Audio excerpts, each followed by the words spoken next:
बचपन में मतलब अभी तो खुद से पढ़ने लग गए, पहले बचपन में पढ़ते नहीं थे।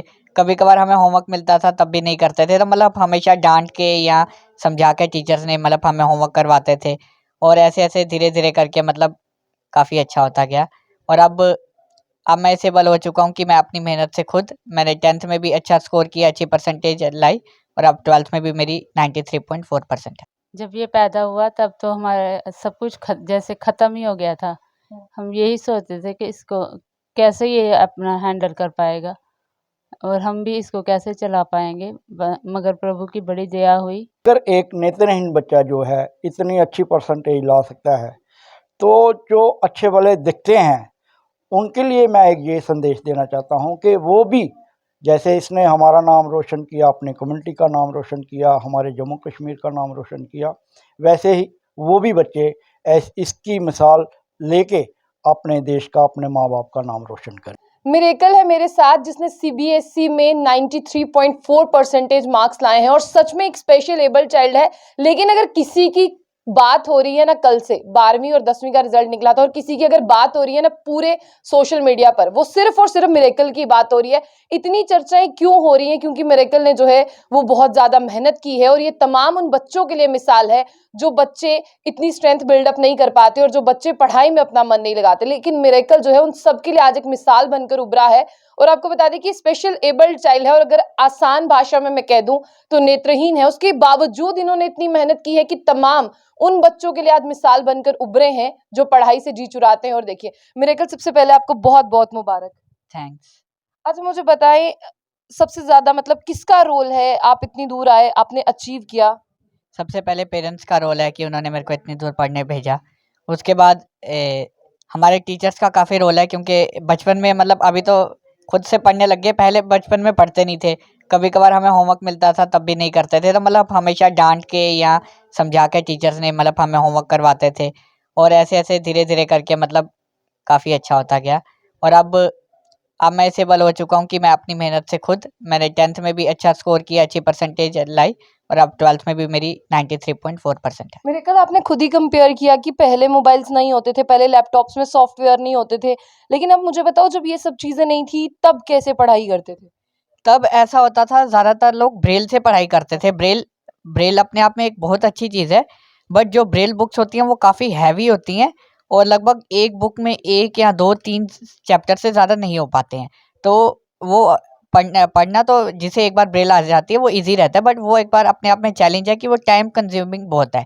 और जब से लैपटॉप, कंप्यूटर्स या फ़ोन में स्क्रीन रीडिंग सॉफ्टवेयर आए हैं, तो उससे ये होता है कि कोई भी चीज़ को हम आसानी से और काफ़ी जल्दी अपनी मर्ज़ी से जहाँ से चाहें वहाँ से ख़त्म करके, वहाँ से शुरू करके, और आराम से हम उस चीज़ को रीड करके समझ सकते हैं।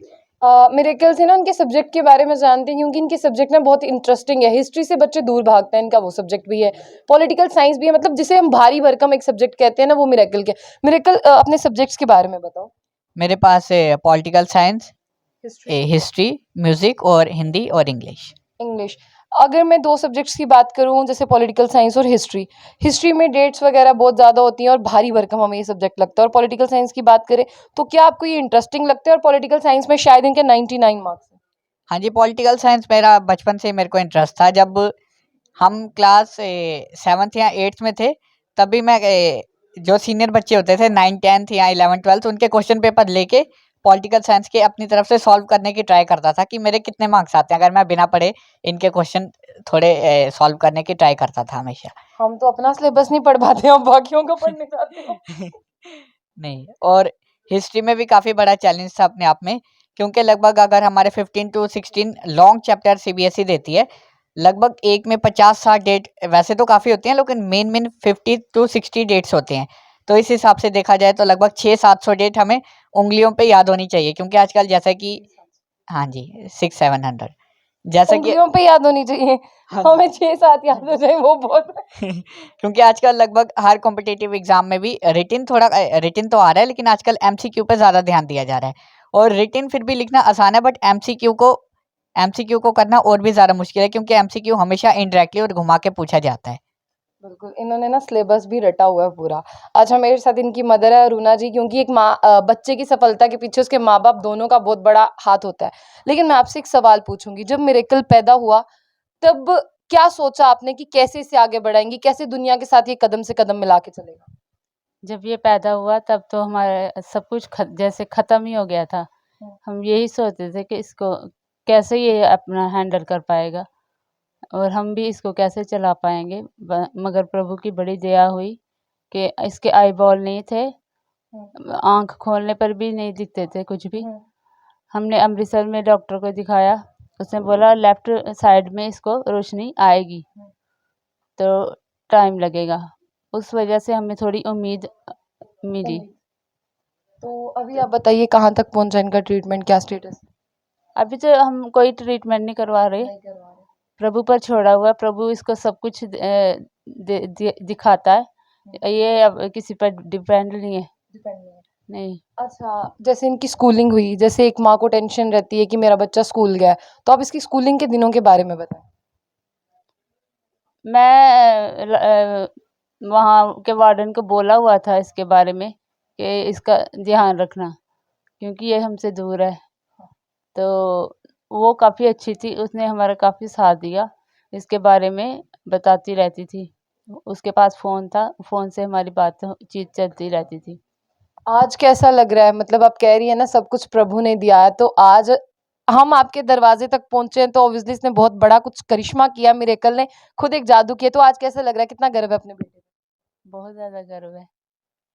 एक और इनके पिता से भी बात करते हैं। गिल साहब, आपको बहुत बहुत मुबारक हो। आपकी जो स्माइल है ना वो बता रही है कि आप कितने खुश हो।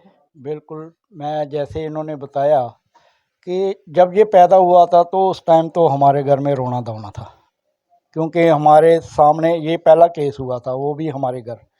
तो उस टाइम का जो रोना धोना था, आज वो उस टाइम गम के आंसू थे, आज जो हैं कि खुशी के आंसू हैं। तो हम यही कहेंगे कि जैसे मैंने पहले भी बोला कि अगर एक नेत्रहीन बच्चा जो है इतनी अच्छी परसेंटेज ला सकता है, तो जो अच्छे भले दिखते हैं उनके लिए मैं एक ये संदेश देना चाहता हूँ कि वो भी, जैसे इसने हमारा नाम रोशन किया, अपने कम्युनिटी का नाम रोशन किया, हमारे जम्मू कश्मीर का नाम रोशन किया, वैसे ही वो भी बच्चे इसकी मिसाल लेके अपने देश का, अपने माँ बाप का नाम रोशन करें। मैं गिल साहब के बारे में ना एक चीज़ कहूँगी, पहली बार इनके घर पर आई हूँ, पर इन्हें पहली बार नहीं देखा, इन्हें बहुत बार देखा है। और अगर इनके परिवार से मिली हूँ ना, बेहद सादा इनका परिवार है, सादगी से रहते हैं, बेशक नॉर्मल माहौल में। लेकिन आप कहेंगे ना, गिल साहब के जितनी भी परेशानियों पर उनके चेहरे पे कभी परेशानी नहीं दिखती है, चेहरे पे हमेशा मुस्कुराते रहते हैं और हमेशा लोगों का हाल चाल पूछ के आगे बढ़ते रहते हैं। फिर भी आप बताइए कि मतलब इतनी परेशानियों के बावजूद अपने आप को कैसे समेटते हैं? बात यह है कि ज़िंदगी का नाम ही एक स्ट्रगल है। अगर हम सब कुछ हमारे पास हो तो हम ऊपर वाले को भूल जाएंगे, इसलिए वो कुछ ऐसे रास्ते पे हमें लेके जाना चाहते हैं जिससे हमें ऊपर वाले को हमेशा याद रखना पड़ता है। और मैं यही बोलूँगा कि ये नहीं मैं कहूँगा कि आप लोगों के घर में भी अंधे बच्चे पैदा हों, लेकिन ये है कि एक ज़िंदगी का चलने का तरीका है। जी। गिल साहब, एक आखिरी सवाल है। कहते हैं ना, जब बेटा जवान होता है या बेटे के लिए बाप एक बैकबोन होता है, रीढ़ की हड्डी होता है। मिरेकल ने जो करना था वो कर दिया, अब मिरेकल ने आगे जाना है, उसके आगे उसके सपनों को उड़ान कैसे देंगे? इसका जो नेक्स्ट जो टारगेट है वो है सेंट स्टीफन कॉलेज, जो कि दिल्ली में है। वो इंडिया के 5 कॉलेजेस में आता है, टॉप 5 कॉलेजेस में। वहाँ पे एडमिशन मिलना बहुत टफ़ है। तो लेकिन इसका ये विश्वास है, हमारा भी ये विश्वास है, जिस तरीके से ये पढ़ाई कर रहा है और ये जब से एग्ज़ाम दे के आया, देहरादून से जम्मू आया, तो ये ब्रेकफास्ट करने के बाद हमेशा पढ़ता रहता है। और मेरी ये उम्मीद है, विश्वास है कि ये वो भी क्वालिफाई कर जाएगा। जी। बहुत बहुत शुक्रिया इनके परिवार का टाइम देने का। बस एक छोटा सा सवाल लेकर मिरेकल के पास होंगे। मिरेकल, जिस तरह से आपके फादर ने बताया गिल साहब ने कि आप सेंट स्टीफन कॉलेज में जाना चाहते हैं, लेकिन आप जानते हैं ना कि वहाँ का लेवल थोड़ा हाई है, तो कैसे आप अपने आप को कवर अप करते हैं? कितने घंटा स्टडी करते हैं आप? मैं अपने आप को कवर अप कर रहा हूँ। पहले तो मैं सीयूटी की अभी तैयारी कर रहा हूँ, लगभग 90% तक मैं मानता हूँ कि अभी मैं उसके लिए रेडी हूँ।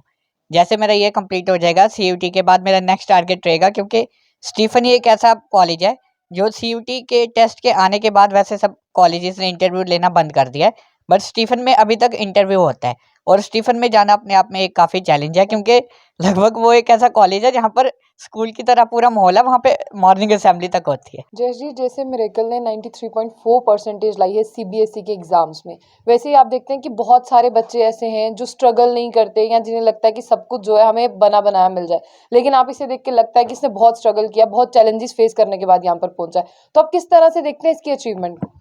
देखिए, इस बच्चे ने मिरेकल ने वाकई ही मिरेकल किया है। 93 पॉइंट समथिंग परसेंटेज मार्क्स लिए हैं, तो it's a big big achievement. ये मेरा ही मानना है कि कई लाखों करोड़ों के लिए ये बच्चा एक मोटिवेशन है। और since he is a special abled child, right. और मैं समझता हूँ कि इस बच्चे ने ना स्टार्टिंग में बहुत स्ट्रगल की होगी, इसके सामने छोटे बड़े पत्थर पहाड़ आए होंगे और इस बच्चे ने हिम्मत नहीं आ रही होगी, मुसीबतों का सामना बड़े डट के किया होगा। छोटे पत्थर बड़े पत्थर शायद टाइम लगा होगा और इस बच्चे ने सारे वो काट कूट के आगे बढ़ा और ये अचीव किया है। कल हम इंटरव्यू देख रहे थे, इनकी दादी जी रो रही थी, तो मैं वो समझ सकता था वो फीलिंग कि वो क्यों रो रही थी, कि इस बच्चे ने कितनी मेहनत की है, इतनी स्ट्रगल की है और इस मुकाम पे पहुंचा है। मैं खासकर हमारे आसिफ जी को मुबारकबाद देना चाहूँगा। Again he is A fighter himself.